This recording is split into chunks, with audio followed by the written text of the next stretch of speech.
Bonjour, je suis Corinne et je suis très contente de vous retrouver sur le podcast de Réussir son orientation. Durant les épisodes, je vais vous donner des conseils pratiques et concrets pour préparer votre orientation, prendre les bonnes décisions et ne pas vous tromper dans vos choix de formation. Alors si vous êtes parent et que vous voulez y voir plus clair pour aider vos enfants au collège, au lycée ou dans le supérieur, ou bien élève à la recherche d'informations, ce podcast est fait pour vous. Bonne écoute! Aujourd'hui, j'ai décidé de vous parler des écoles de commerce. C'est un sujet qui revient beaucoup dans mes accompagnements parce que j'ai pas mal d'élèves en fait qui veulent faire une école de commerce et qui sont un petit peu perdus, et leurs parents aussi, c'est-à-dire est-ce que je fais une prépa, est-ce que je ne fais pas de prépa, qu'est-ce que c'est un BBA, c'est quoi un parcours grande école, bref, pas mal d'interrogations. Et donc, j'ai décidé aujourd'hui de faire un petit focus sur les écoles de commerce et la manière avec laquelle on peut les intégrer. Donc, je vais vous donner des informations, je vais vous donner aussi mon avis, sachant qu'évidemment cet avis, c'est le mien et libre à vous de vous faire le vôtre. Alors, la première façon d'entrer dans une école de commerce, c'est la classe préparatoire. Donc, la classe préparatoire, si on a passé son bac il y a 10 ou 20 ans, bah, finalement, c'était la seule manière de rentrer dans une école de commerce. C'est un parcours qui se passe en 2 ans dans un lycée, donc qui dit lycée avec des profs de lycée, une manière de travailler comme dans un lycée. Ça fait peur à certains parents qui me disent d'avance: «Non, non, non, tout sauf la prépa». Et donc j'aimerais quand même apporter un petit peu de précision sur ce qu'est une prépa aujourd'hui avant que vous fassiez votre avis. Donc oui, la classe préparatoire, c'est beaucoup de travail, oui, c'est stressant. Maintenant, il faut le savoir que les classes préparatoires ont évolué et qu'aujourd'hui, les professeurs ont conscience de l'importance de cet esprit de groupe pour pouvoir réussir, et donc du stress du travail, mais quand même un esprit quand même qui est beaucoup plus bienveillant que ce que ça pouvait être il y a quelques années. Alors, 3 types de prépa commerciales: les pures, dont je vais vous parler un petit peu plus loin, et puis malgré tout 2 qui sont un peu moins connus, les prépas D1 qui sont plutôt pour des juristes et les D2 qui sont pour les économistes. Je ne m'arrêterai pas sur ces 2 prépas ici. Pour moi, c'est des prépas qui évidemment préparent à des concours d'école de commerce, mais pas seulement, et qui pour moi a une vision peut-être un peu plus universitaire, et un parcours qui va être un petit peu plus axé sur, oui, sur la fac. Alors, les prépas purement commerciales, il y en a, il y a 2 grandes familles, parce qu'on aime bien compliquer les choses. Donc, dans les prépas commerciales, il existe les prépas qui aujourd'hui s'appellent ECG, qui sont pour les élèves de section générale, donc les prépas économiques et commerciales générales, et les ECT, les économiques et commerciales technologiques. Donc les ECT sont pour les bacs STMG et les ECG sont pour les élèves de section générale. Comme ça ne suffisait pas dans la complication, on va rajouter des niveaux. Donc dans les prépas ECG, qui sont pour les élèves de section générale, on a 4 combinaisons possibles et donc 4 choix à faire. On va pouvoir soit choisir de faire des mathématiques approfondies, soit choisir de faire des mathématiques appliquées, et ensuite choisir de faire de l'économie, économie, sociologie, histoire du monde contemporain, ou de faire plutôt de l'histoire, histoire géo et géopolitique du monde contemporain. Voilà. Donc, une famille pour les élèves de section générale, une famille pour les élèves de section technologique, et pour les élèves de section générale, 4 combinaisons possibles à choisir finalement selon ses forces. Donc, on va pouvoir faire des candidatures sur ces 4 possibilités. Alors, il faut savoir qu'évidemment, toutes les écoles ne proposent pas ces parcours. Et donc, parfois, on va tendance à peut-être préférer un parcours peut-être pas trop loin de chez soi, ou dans une école qui va proposer un internat, plutôt que d'aller choisir un parcours qui va être beaucoup plus loin. Donc ça aussi, je ferai, enfin, le choix de la prépa, c'est évident qu'il doit se baser sur le parcours et puis la réputation, mais il n'y a pas que ça dans une prépa. Dans une prépa, on va aussi choisir une ambiance, un environnement, et puis une prépa qui va correspondre à sa personnalité et à ce qu'on veut faire et à qui on est. Alors, pourquoi faire une classe prépa? Alors, une classe prépa, pour moi, c'est une formation qui est vraiment très rigoureuse et donc dans laquelle on va continuer à approfondir, une formation dans laquelle on va vraiment acquérir des bonnes bases de raisonnement et finalement une habitude de travail qui va rester pour longtemps, puisque on va apprendre à raisonner, on va apprendre à disserter de manière très structurée. Un autre avantage de la classe prépa pour moi, c'est que c'est un parcours qui se fait un choix d'école qui va se faire 2 ans plus tard.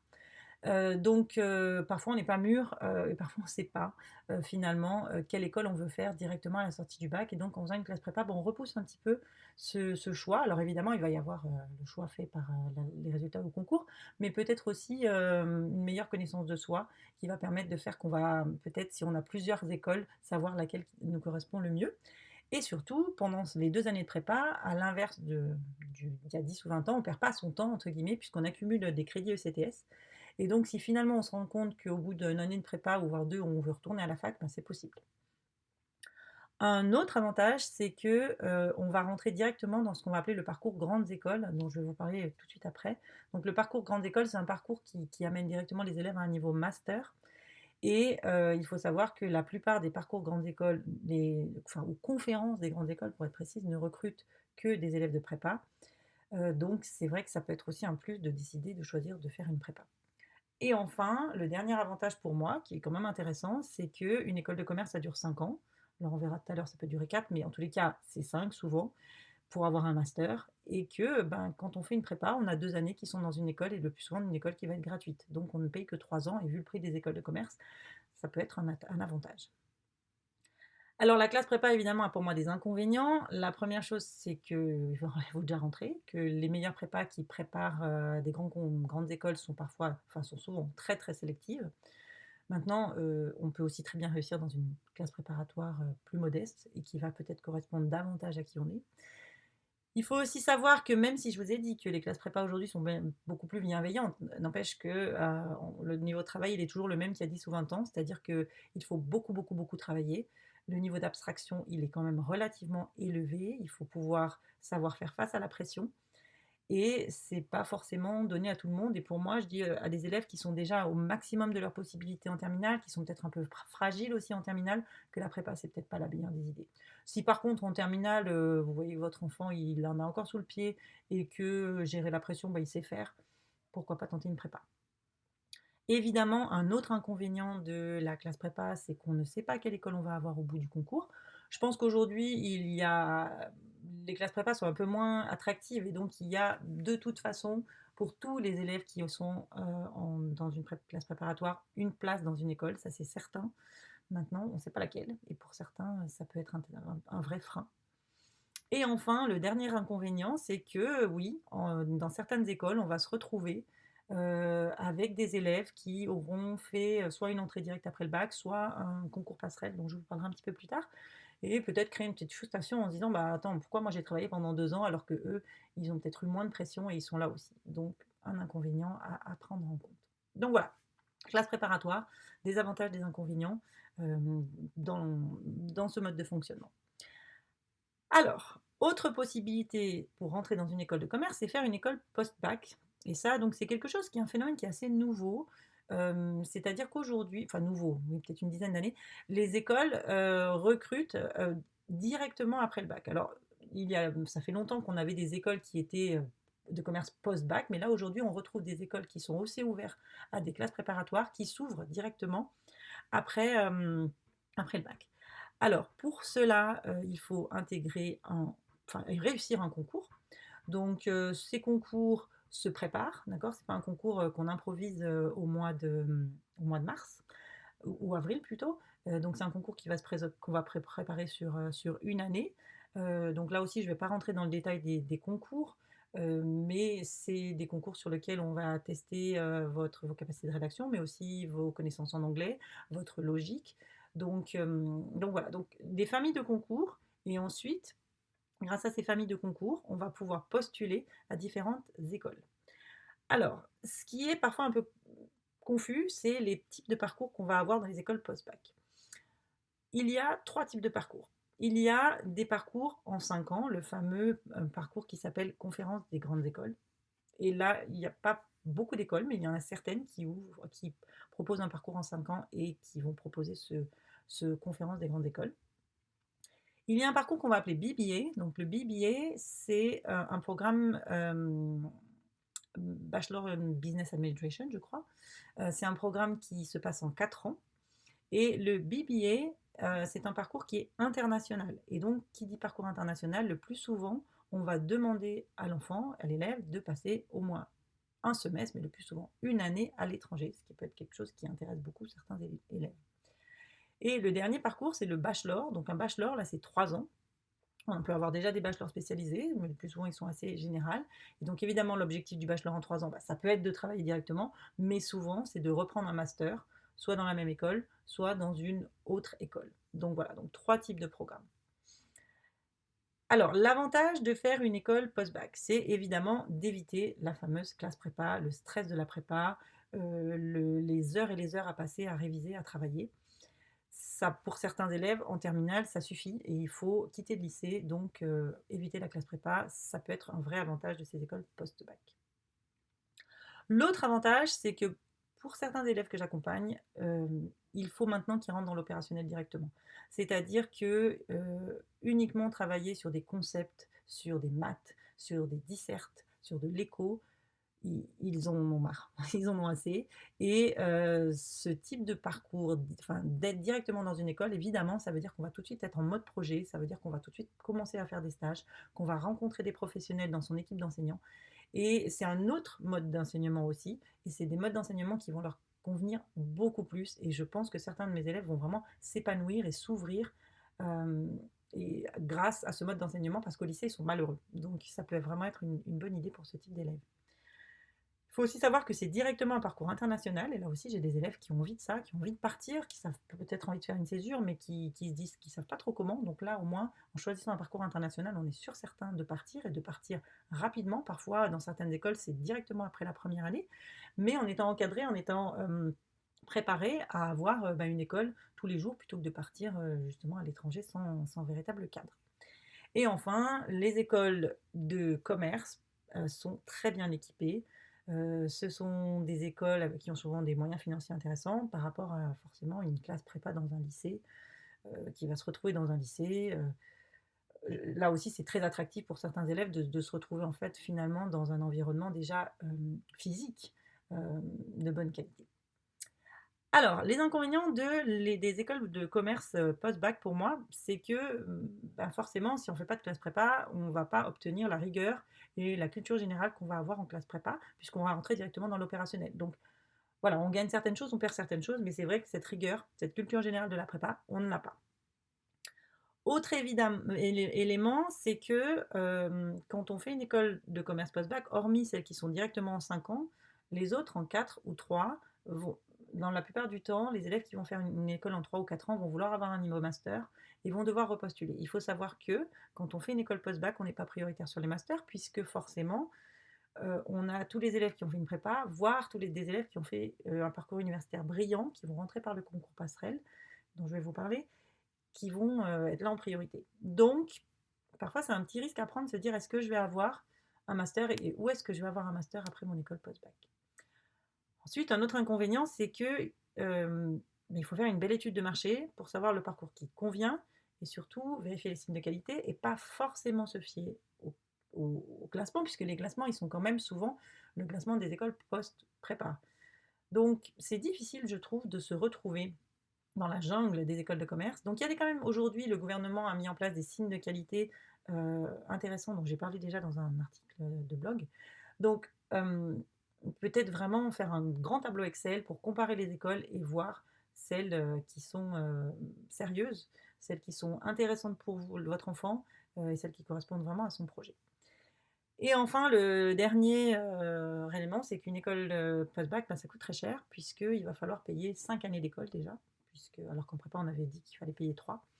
Et qu'on ne s'arrête pas seulement à payer les 5 années d'école, il faut payer les concours au départ, bon, ça aussi en post-prépa aussi, et il faut aller payer, faire un espèce de tour de France après le bac pour aller passer les différents concours qu'on va pouvoir, et les différentes écoles où on va vouloir postuler.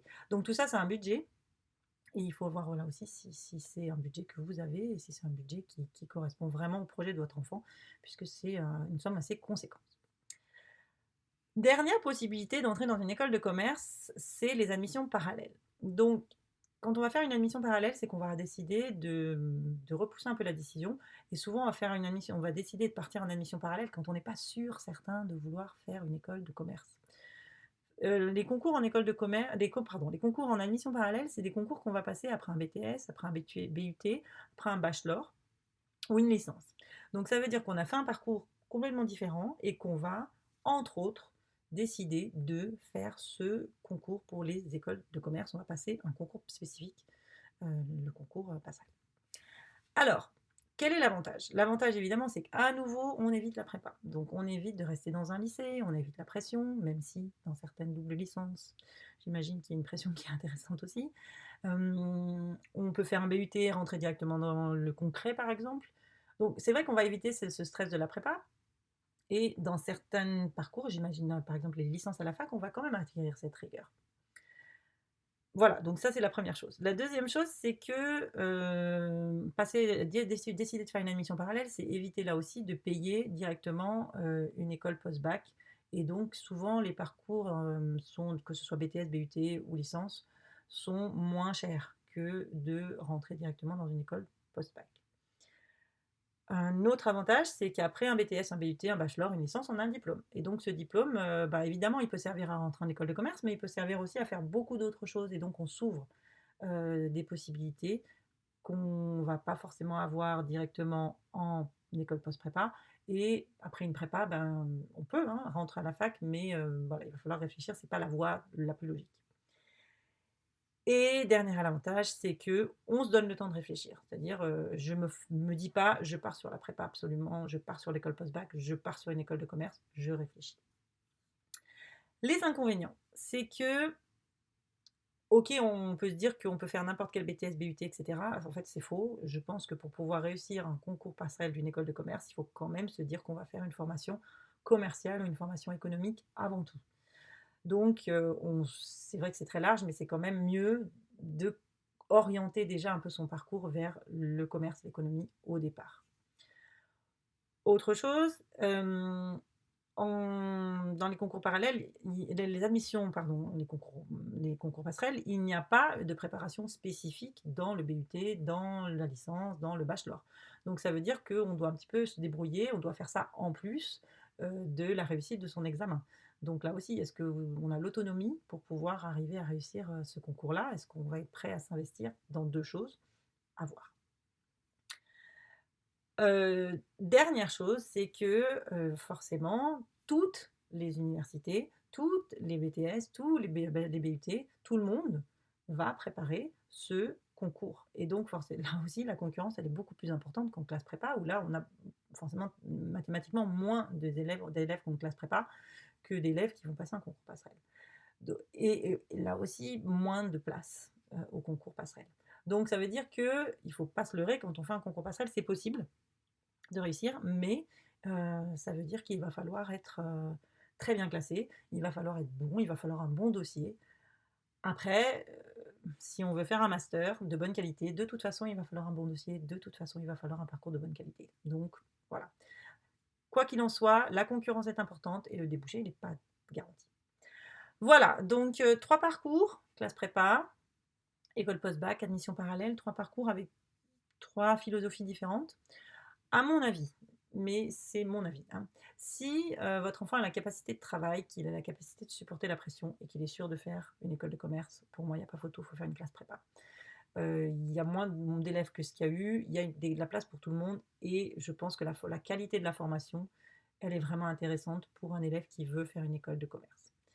Si votre enfant, l'école, c'est plus ça, qu'il a vraiment envie de concret, qu'il a du stress à l'école, qu'il en a assez finalement du lycée, et que pour autant il veut vraiment faire une école de commerce, alors dans ces cas-là, l'école post-bac, je pense que c'est des formations de bonne qualité. En faisant évidemment un choix sur l'école qui correspond le mieux avant de postuler. Et enfin, si l'école de commerce, c'est une possibilité, mais que pour l'instant, il y en a plein d'autres, peut-être que le concours parallèle, c'est la bonne idée. Et donc là, il faut peut-être refaire plutôt un travail sur quel type de parcours je vais faire avant mon concours parallèle. Voilà, j'espère que ces idées vous aident à y voir un petit peu plus clair. Ces idées vous aident aussi à accompagner votre enfant dans son orientation et de pouvoir prendre une décision un petit peu plus éclairée. Si vous avez besoin de retrouver ces informations, vous les retrouvez sur mon blog. Vous les retrouvez aussi dans d'autres ateliers que je vais pouvoir proposer plus tard. et évidemment en cherchant, en allant rencontrer conseillers d'orientation et anciens élèves qui vont peut-être aussi pouvoir vous donner leur ressenti. J'espère que cet épisode vous a plu et je vous retrouve très vite pour un autre épisode sur un prochain sujet.